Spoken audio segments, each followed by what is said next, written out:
Now the concept of geometric progression. ये आपकी जो नेक्स्ट एक्सरसाइज है उस पर बेस्ड है। सबसे पहले आपको ये समझना पड़ेगा, then we will do the questions of geometric progression. आपने 10th स्टैंडर्ड में भी एपी पढ़ा था, जिसके पे ये जो बेस्ड क्वेश्चन थे हमने लास्ट एक्सरसाइज 8.2 कंप्लीट की है।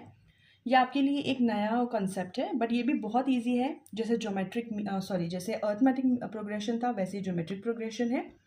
इसमें भी आपको एक टाइप से सीरीज मिलेगी, सीक्वेंस मिलेगी, एक सीक्वेंस मिलेगी जिसमें एक डेफिनेट पैटर्न होगा, एक पर्टिकुलर ऑर्डर होगा।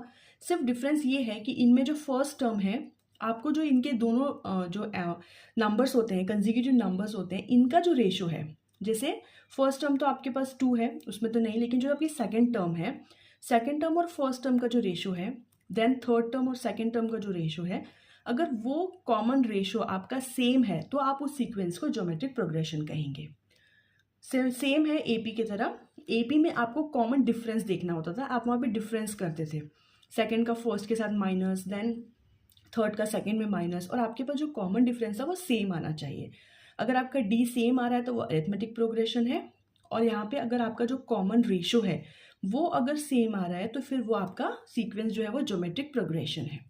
ठीक है, दिस इज योर आर। जैसे वहाँ पर फर्स्ट टर्म यहाँ पर भी ए से डिनोट करेंगे, लास्ट टर्म एल से डिनोट करेंगे, नंबर ऑफ टर्म्स एन हो जाएगा। यहाँ पे आएगा common ratio, that will be r. जैसे वहाँ पे डी था कॉमन डिफरेंस, वैसे यहाँ पर कॉमन रेशो है, दैट इज आर। वहाँ पे आपको डिफरेंस चेक करना था, यहाँ पे आपको रेशो चेक करना है। अगर रेशो सेम है सो this is the geometric progression. बस यही डिफरेंस है दोनों प्रोग्रेशन में, बहुत ईजी है।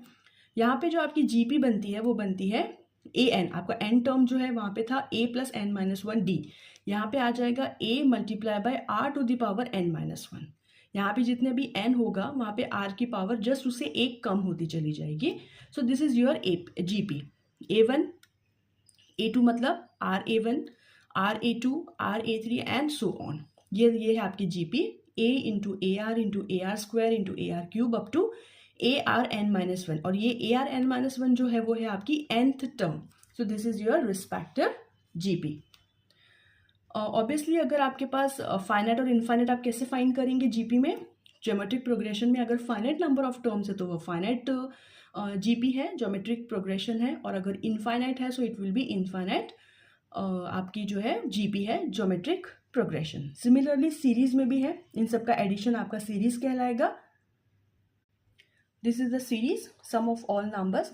अगर वो फाइनाइट है तो फाइनाइट ज्योमेट्रिक सीरीज है, इनफाइनाइट है तो इनफाइनाइट ज्योमेट्रिक सीरीज है।